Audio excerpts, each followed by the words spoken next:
ഹരേ കൃഷ്ണ. ഇനി നമുക്ക് 21-ാമത്തെ ശ്ലോകം നോക്കാം.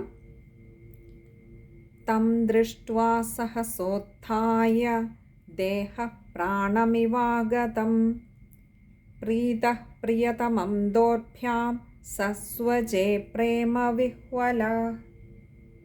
ഇനി നമുക്ക് അതിലെ പദങ്ങളുടെ അർത്ഥം നോക്കാം. തം ദൃഷ്ട്വാ. തം എന്ന് പറഞ്ഞാൽ ആ എന്നർത്ഥം. ഇവിടെ ആ വസുദേവരെ കുറിച്ചാണ് പറയുന്നത്. നമ്മൾ കഴിഞ്ഞ ശ്ലോകത്തിൽ കണ്ടിരുന്നു, വസുദേവര് കപ്പം കൊടുക്കാൻ വന്നിരുന്ന നന്ദഗോപര് കപ്പം കൊടുത്തതിന് ശേഷം തൻ്റെ ഗൃഹത്തിൽ അങ്ങനെ വിശ്രമിക്കുകയാണെന്ന് അറിഞ്ഞുകൊണ്ട്, തൻ്റെ ഗൃഹത്തിൽ എത്തിയിട്ടുണ്ടെന്ന് അറിഞ്ഞുകൊണ്ട് വസുദേവര് നന്ദഗോപരെ കാണാനായിട്ട് നന്ദഗോപരുടെ ഗൃഹത്തിലേക്ക് പുറപ്പെട്ടു എന്ന് നമ്മൾ പറഞ്ഞിരുന്നു. അപ്പോൾ അതിൻ്റെ ബാക്കിയാണ് പറയുന്നത് തം ആ. ഇവിടെ ആ വസുദേവര് ദൃഷ്ട്വ എന്ന് പറഞ്ഞാൽ കണ്ടിട്ട്, സഹസോത്ഥായ, സഹസ ഉത്ഥായ, ഇങ്ങനെ രണ്ട് വാക്കുകൾ ചേരുന്നതാണ് സഹസോത്ഥായ. സഹസ എന്ന് പറഞ്ഞാൽ പെട്ടെന്ന്, ഉത്ഥായ എഴുന്നേറ്റ്. അപ്പോൾ നന്ദഗോപര് അവിടെ വിശ്രമിച്ചുകൊണ്ടിരിക്കുമ്പോഴാണ്, നന്ദഗോപര് അറിയുന്നില്ല വസുദേവർ തന്നെ കാണാൻ വരുന്നു എന്ന്. അപ്പോൾ വസുദേവർ പെട്ടെന്ന് വന്നതും നന്ദഗോപർ എളുപ്പം തന്നെ തൻ്റെ ഇരിപ്പിടത്തിൽ നിന്നും ചാടി എഴുന്നേറ്റു, പെട്ടെന്ന് എഴുന്നേറ്റു. എന്നിട്ട് ദേഹ എന്നാൽ ദേഹം, പ്രാണമിവാഗതം, പ്രാണം ഇവ ആഗതം, ഇങ്ങനെ മൂന്ന് വാക്കുകൾ ചേരുന്നതാണ് പ്രാണമിവാഗതം. പ്രാണം എന്ന് പറഞ്ഞാൽ പ്രാണന്, ജീവൻ എന്നൊക്കെ നമ്മൾ പറയുന്ന. അപ്പോൾ പറയാണ് ഇവ ആഗതം. ഇവ എന്ന് പറഞ്ഞാൽ അതുപോലെ എന്നുള്ള, ആഗതം വരിക, തിരിച്ചു കിട്ടുക എന്നൊക്കെയുടെ അർത്ഥം. അപ്പോൾ ജീവൻ വന്നതുപോലെ എന്ന് പറഞ്ഞാൽ മോഹാലസ്യപ്പെട്ടിരുന്ന ഒരു ദേഹത്തിലേക്ക് പെട്ടെന്ന് ജീവൻ്റെ തുടിപ്പ് വന്ന് ചാടി എഴുന്നേക്കുന്നതുപോലെ ഈ നന്ദഗോപര് വസുദേവരെ കണ്ടപ്പോൾ പെട്ടെന്ന് തനിക്കൊരു ഉന്മേഷം കിട്ടിയതായി തോന്നി, പെട്ടെന്ന് ചാടി എഴുന്നേറ്റു. എന്നിട്ട് പറയുകയാണ് പ്രിയതമം ദോർഭ്യാം.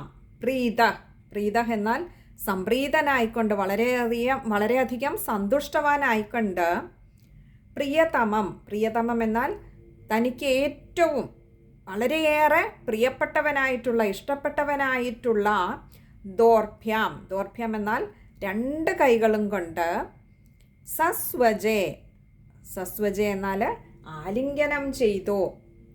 എങ്ങനെ? പ്രേമവിഹ്വലഹ, പ്രേമപരവശനായി തീർന്നു. ആര്? നന്ദഗോപര്. ഇവിടെ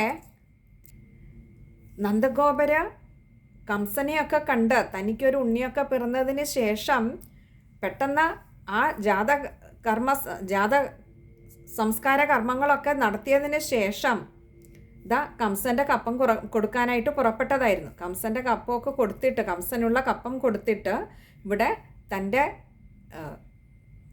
മധുരയിലുള്ള ആ ഗൃഹത്തിൽ വന്ന് വിശ്രമിച്ചുകൊണ്ടിരിക്കുമ്പോഴാണ് വസുദേവരെ ഈ വിവരങ്ങളൊക്കെ അറിയാനായിട്ട് ഇടവരുന്നത്. നമുക്കറിയാം വസുദേവരുടെ അമ്മാവൻ്റെ മകനാണ് നന്ദഗോപരെന്ന് പറയുന്നത്.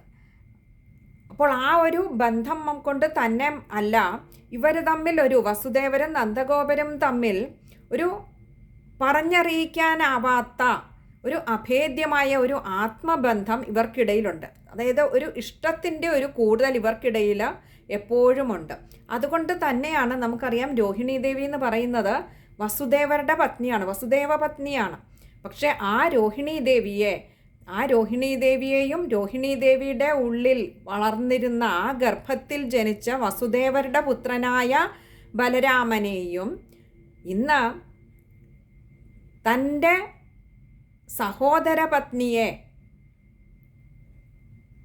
യാതൊരു കുറവുകളും അറിയിക്കാതെ തൻ്റെ ഗൃഹത്തിൽ നിർത്തി നോക്കുകയാണ് നന്ദഗോപര്. ഇന്ന് നന്ദഗോപരുടെ ഗൃഹത്തിലാണ് രോഹിണി ദേവി കഴിയുന്നത്. അതേപോലെ തന്നെ ബലരാമനും.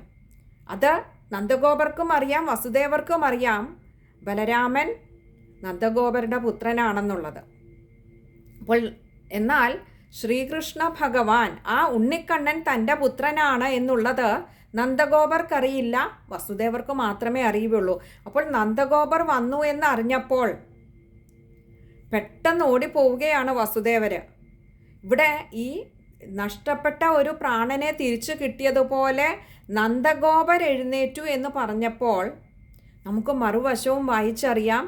വസുദേവരുടെയും അവസ്ഥ അത് തന്നെയാണ്. എന്താ, തൻ്റെ പ്രിയപ്പെട്ട 2 പുത്രന്മാരും, തനിക്കിനി ഈ 2 പുത്രന്മാരേയുള്ളൂ. 8 ഉണ്ണികൾക്ക് ജന്മം നൽകിയെങ്കിലും തനിക്കിനി ആകെ അവശേഷിക്കുന്നത് കംസൻ 6 ഉണ്ണികളെയും വധിച്ചതിന് ശേഷം മായാഭഗവതിയുടെ ഒരു വൈഭവം കൊണ്ട് രോഹിണീദേവിയുടെ, അന്ന് നന്ദഗ്രഹത്തിൽ കഴിഞ്ഞിരുന്ന രോഹിണീദേവിയുടെ ഗർഭത്തിലേക്ക് മാറ്റപ്പെട്ട ആ ബലരാമനും പിന്നീട് ജനിച്ചതിന് ശേഷം തങ്ങൾക്ക് ദർശനഭാഗ്യം നൽകിയതിന് ശേഷം നന്ദഗോപരുടെ ഗൃഹത്തിലേക്ക് പുറപ്പെട്ട ആ ഉണ്ണിക്കണ്ണനും സാക്ഷാൽ ശ്രീകൃഷ്ണ ഭഗവാനും 2 പേരും ഇന്ന് നന്ദഗോപരുടെ മക്കളായിട്ടാണ് വളരുന്നത്. അപ്പോൾ ഇവരെ 2 പേരെയും കുറിച്ച് തനിക്കുള്ള 2 ഉണ്ണികളെയും ഒന്ന് കാണാനോ ലാളിക്കാനോ വാത്സല്യം അവർക്ക് നുകർന്നു നൽകുവാനോ കഴിയാതെ പോയ ഒരു ഹതഭാഗ്യനായ പിതാവിൻ്റെ, ഇവിടെ മാതാവും വെന്തുരുകുന്നുണ്ട് തൻ്റെ ഉണ്ണികളെ കാണാഞ്ഞിട്ട്. മാതാവിനും അറിയാം, ദേവകീദേവിക്കും അറിയാം, യശോദാമ്മയുടെ അടുത്ത് തൻ്റെ ഉണ്ണികൾ 2ഉം സുരക്ഷിതരാണെന്നറിയാം. എന്നിരുന്നാലും ഇപ്പോൾ വസുദേവരോ മാത്രമായിട്ട് ഇവിടെ വന്നത് തന്നെ ഇല്ലെങ്കിൽ കംസനോ കംസൻ്റെ കൂട്ടാളികൾക്കോ ഒട്ടും സന്ദേഹം തോന്നരുതല്ലോ. എന്തിന് ദേവകീദേവിയും കൂടി പുറപ്പെട്ടു? വേണ്ട, ഇവിടെ വസുദേവർ പോയി വിവരമറിഞ്ഞു വന്നിട്ട് തനിക്കും വിവരമറിയാമല്ലോ തൻ്റെ ഉണ്ണികളുടെ എന്നുള്ള പ്രതീക്ഷയിൽ വസുദേവരുടെ വരവും കാത്ത് ആകാംക്ഷയോടെ ഇരിക്കുകയാണ് ഇവിടെ ദേവകീദേവി. ആ കാരാഗൃഹത്തിൽ നിന്നൊക്കെ മോചിതരായിട്ട് ഇപ്പോൾ തങ്ങളുടെ വസതിയിലാണ് 2 പേരും. ആ പ്രതീക്ഷയിൽ ഇരിക്കുകയാണ്, വസുദേവരുടെ വരവും കാത്തിരിക്കുകയാണ് ദേവകീദേവിയെങ്കിൽ തൻ്റെ പുത്രന്മാരുടെ, തൻ്റെ ഉണ്ണികളുടെ വിവരമറിയാൻ തന്നെയല്ല, തന്നിൽ പാതിയായിട്ടുള്ള ഒരു ഭാര്യ അവിടെയുണ്ട്, രോഹിണീദേവി. ആ രോഹിണീദേവിയുടെ വിവരങ്ങളും അറിയണം. അതിനുവേണ്ടി ഓടി വരികയായിരുന്നു വസുദേവര്. അങ്ങനെയുള്ള വസുദേവര് നന്ദഗോപരെ കണ്ടപ്പോൾ തൻ്റെ പ്രാണൻ തിരിച്ചു കിട്ടിയതുപോലെ തോന്നി. കാരണം തൻ്റെ പ്രാണനാണ് തൻ്റെ ആ 2 ഉണ്ണികൾ, തൻ്റെ പ്രിയതമ. അവരുടെയൊക്കെ വിവരങ്ങൾ അറിയാനുള്ള ആ ഒരു ആകാംക്ഷയിൽ ഓടി വന്ന വസുദേവർക്ക് നന്ദഗോപരെ കണ്ടപ്പോൾ ജീവച്ഛവമായിട്ടാണ് ഇത്ര നാളും ഈ ഇവിടെ കഴിയുന്നത്. ഉണ്ണികളുടെ വിവരമൊന്നും അറിയുന്നില്ലല്ലോ എന്നോർത്ത് ഇപ്പോൾ ആ വിവരം അറിയാമല്ലോ. തൻ്റെ ഉണ്ണികളുടെ ആ ഒരു കളിച്ചിരി, അതിൻ്റെ വിവരണം ഒക്കെ ഇപ്പോൾ നന്ദഗോപരിൽ നിന്ന് അറിയാമല്ലോ എന്നുള്ള ഒരു മധുര പ്രതീക്ഷ വസുദേവരിലും, ഇത്ര നാളും ജീവൻ നഷ്ടപ്പെട്ട പോലെ ഇരുന്ന വസുദേവരുടെ ഉള്ളിൽ. ഇത് അധികം നാളായിട്ടില്ല എന്നുകൂടി ഓർക്കുക. ഈ ഒരു സമാഗമം നടക്കുന്നത് 5ാമത്തെ നാളിലാണ് എന്ന് വേണം കരുതാൻ. ഇതെങ്ങനെ അറിഞ്ഞു എന്ന് ചോദിച്ചാൽ പിന്നീടുള്ള കഥകളിൽ നിന്ന് നമുക്ക് മനസ്സിലാകും. കാരണം ഇവിടെ നന്ദഗോപരുടെയും വസുദേവരുടെയും ഈ ഒരു സംഗമം നടക്കുന്ന വേളയിൽ നമ്മുടെ ഉണ്ണിക്കണ്ണന് 6ാമത്തെ ദിവസം, ജനിച്ചിട്ട് 6ാമത്തെ ദിവസം അവിടെ ഗോകുലത്തിൽ പല വിശേഷങ്ങളും നടക്കുന്നുണ്ട്. അതൊക്കെ നമുക്കിനി ഇവരുടെ ഈ ഒരു സംവാദത്തിനിടയ്ക്ക് നമുക്ക് കേൾക്കാം. അപ്പോൾ ഈ ഒരു 5 ദിവസമേ ആയിട്ടുള്ളൂ. പക്ഷേ തൻ്റെ ആ പൊന്നുണ്ണിക്കണ്ണനെ വേർപിരിഞ്ഞിട്ടുള്ള ഓരോ നിമിഷവും ഓരോ യുഗമായിട്ടാണ് വസുദേവർക്കും ദേവകീദേവിക്കും തോന്നുന്നത്. അപ്പുറത്ത് നന്ദഗോപർക്കും യശോദാമയ്ക്കും ആകട്ടെ സമയം പെട്ടെന്ന് പോയിപ്പോകുന്നുവല്ലോ എന്നുള്ള ഒരു പരാതി, ഒരു വിഷമം ആണ് നന്ദഗോപർക്കും യശോദാമയ്ക്കുമുള്ളത്. എന്താ, ഉണ്ണിയെ കണ്ടിട്ടും മതിയാവുന്നില്ല, എന്താ അഴക ഈ ഉണ്ണിക്ക് എന്നുള്ള ഒരു വിചാരമാണ്. തന്നെയല്ല, തങ്ങൾക്ക് ലാളിക്കാൻ അധികം കിട്ടുന്നില്ല എന്നുള്ളത് നമ്മൾ മുൻപ് കണ്ടിരുന്നു. ഗോപസ്ത്രീകളൊക്കെ അങ്ങനെ തട്ടിയെടുത്തുകൊണ്ട് പോവുകയാണ് ഈ 2 ഉണ്ണികളെയും, പ്രത്യേകിച്ചും ആ കറുത്ത ഉണ്ണിയെ. ആ ഉണ്ണിക്കണ്ണനെ അങ്ങോട്ട് കിട്ടുന്നേയില്ല തങ്ങളുടെ കൈകളിലേക്ക്. അപ്പോൾ ഇവിടെ നന്ദഗോപർ ഇങ്ങോട്ടേക്ക് വന്നുവെങ്കിലും മനസ്സിപ്പോഴും ആ ഉണ്ണികളുടെ അടുത്താണ്, ഗോകുലത്തിലാണ്. അവിടെ നമ്മൾ കണ്ടിരുന്നു ഗോപന്മാരെയൊക്കെ ആ ഗോകുലത്തിൻ്റെ സംരക്ഷണം ഏൽപ്പിച്ചിട്ടാണ് വന്നിരിക്കുന്നത്. എന്നിരുന്നാലും മനസ്സുകൊണ്ട് ഇപ്പോഴും അവിടെ തന്നെയാണ്, തൻ്റെ ഉണ്ണികളുടെ അടുത്ത് തന്നെയാണ് നന്ദഗോപര്. അതുകൊണ്ട് തന്നെ ഈ വസുദേവർക്ക് വിശേഷങ്ങൾ പറയാൻ, ഉണ്ണികളുടെ വിശേഷങ്ങൾ പറയാൻ വെമ്പി നിൽക്കുകയാണ് തൻ്റെ സന്തോഷത്തിൻ്റെ ഒന്ന് വസുദേവപുത്രനായ ബലരാമൻ്റെ കഥകൾ പറയണം, രോഹിണി ദേവിയുടെ കഥകൾ പറയണം. തന്നെയല്ല, തനിക്കൊരുണ്ണി പിറന്നിട്ടുണ്ടല്ലോ, ആ ഉണ്ണിയുടെയും വിശേഷങ്ങളൊക്കെ തൻ്റെ ഏറ്റവും പ്രിയ മിത്രമായിട്ടുള്ള വസുദേവരോട് പങ്കുവയ്ക്കാനുള്ള ഒരു വ്യഗ്രതയിലായിരുന്നു നന്ദഗോപര്. അതുകൊണ്ട് തന്നെ ഇപ്പോൾ അവർ രണ്ടുപേരും കണ്ടപ്പോൾ നന്ദഗോപർക്ക് തൻ്റെ നഷ്ടപ്പെട്ടു പോയ ഒരു ജീവനെ തിരിച്ചു കിട്ടിയതുപോലെ നന്ദഗോപർക്കും വസുദേവർക്കും ആ തങ്ങളുടെ പ്രാണനെ തിരിച്ചു കിട്ടിയ ആ ഒരു സന്തോഷാതിരേകത്താൽ രണ്ടുപേരും അങ്ങനെ രണ്ട് കൈകൊണ്ടും ആശ്ലേഷണം ചെയ്തു. ഇവിടെ തൻ്റെ ഏറ്റവും പ്രിയപ്പെട്ട ഒരു മിത്രമായി തന്നെ നന്ദഗോപരെ കാണുന്നത് കൊണ്ട് തന്നെയാണ് തൻ്റെ പ്രിയ ഭാര്യയെയും പുത്രനെയും ആ കൈകളിൽ വസുദേവര് ഏൽപ്പിച്ചതും അവരുടെ സംരക്ഷണം ഏൽപ്പിച്ചതും അതുകൊണ്ട് തന്നെയാണ്. അപ്പോൾ തന്നെ അവർ തമ്മിലുള്ള ആ ബന്ധത്തിൻ്റെ ഗാഢത എത്രമാത്രമാണ് എന്നുള്ളത് നമുക്ക് മനസ്സിലാക്കാവുന്നതാണ്. എന്നിരുന്നാലും ഇവിടെ വ്യാസഭഗവാൻ ഒന്നുകൂടി എടുത്തു പറഞ്ഞു,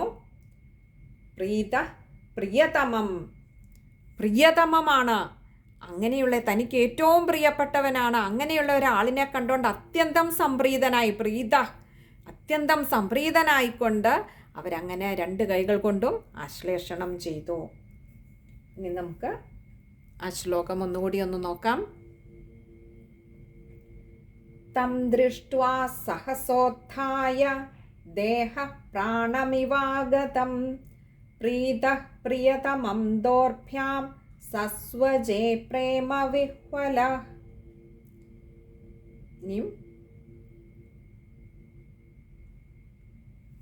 ഇവിടെയും നമ്മൾ കണ്ടു പ്രേമവിഹ്വല. സസ്വജ എന്ന് പറഞ്ഞാൽ നമ്മൾ പറഞ്ഞു ആലിംഗനം ചെയ്തു. പ്രേമവിഹ്വല, അത്യന്തം പ്രേമപരവശനായി തീർന്നു എന്നാണ് നന്ദഗോപരും വസുദേവരും. ആ പ്രേമം എന്ന് പറയുമ്പോൾ തങ്ങൾക്ക് പരസ്പരമുള്ള ആ ഒരു ഇഷ്ടത്തിൻ്റെ ആഴം, അതിൻ്റെ ആ ഒരു ഊട്ടി ഉറപ്പിക്കലാണ് വസുദേവർ ആ ഒരു വാക്കുകൊണ്ട് അവിടെ നമുക്ക് മനസ്സിലാക്കി തരുന്നത്. പ്രേമവിഹ്വലരായി തീർന്നു എന്ന് പറയുമ്പോൾ വസുദേവർക്ക് കാണാൻ വെമ്പി നിൽക്കുകയായിരുന്നു നന്ദഗോപരെ. തിരിച്ച് നന്ദഗോപരും അതുപോലെ തന്നെ ആ ഒരു കാഴ്ചപ്പാടിന്, ആ ഒരു കാഴ്ചയ്ക്ക് വേണ്ടിയുള്ള, സംഗമത്തിന് വേണ്ടിയുള്ള തിടുക്കം കൂട്ടലിലായിരുന്നു രണ്ടുപേരുടെയും മനസ്സ്. അതുകൊണ്ടാണ് എടുത്തു പറഞ്ഞ പ്രേമവിഹ്വല. ഇനി നമുക്ക് ആ ശ്ലോകം വായിക്കുമ്പോൾ ശ്രദ്ധിക്കേണ്ട കാര്യങ്ങൾ, നമ്മൾ ആദ്യത്തെ പാദത്തിൽ ദേഹ എന്നൊരു ഇത് വരുന്ന അവിടെ ഒരു വിസർഗമുണ്ട്. അതുപോലെ രണ്ടാമത്തെ പാദത്തിൽ പ്രീത, അതുപോലെ ആ പാദത്തിൻ്റെ അവസാനം പ്രേമവിഹ്വല. ഇവിടെ മൂന്നിടത്തും വിസർഗമുണ്ട്. പകുതി ഹകാരത്തിൽ വായിക്കുക. പ്രാണമിവ ആഗതം, അവിടെ പ്രാണം ഇവ ആഗതമായതുകൊണ്ട് അകാരം ഇകാരമൊക്കെ പ്രാണമിവ എന്നെടുക്കരുത്, പ്രാണമിവാഗതം. ഇത്രയും കാര്യങ്ങളാണ് ആ ഒരു ശ്ലോകത്തിൽ ശ്രദ്ധിക്കാനായിട്ടുള്ളത്. ബാക്കിയൊക്കെ പിന്നെ സസ്വജേ, അതൊക്കെ ചിലപ്പോൾ തുടക്കക്കാർക്ക് ഒരല്പം ബുദ്ധിമുട്ട് തോന്നാം. സ്വ ഒക്കെ അടുത്ത് വരുമ്പോൾ, എങ്കിലും നമുക്ക് വായിക്കാൻ ശ്രമിക്കുമ്പോൾ ഭഗവാന്റെ കൃപയുണ്ടാവും, നമുക്ക് വായിക്കാനും കഴിയും. നമ്മൾ വായിക്കാനൊരു ആഗ്രഹം നമ്മുടെ ഉള്ളിലുണ്ടായാൽ മതി. വായിപ്പിക്കുന്നത് ഭഗവാനാണ്.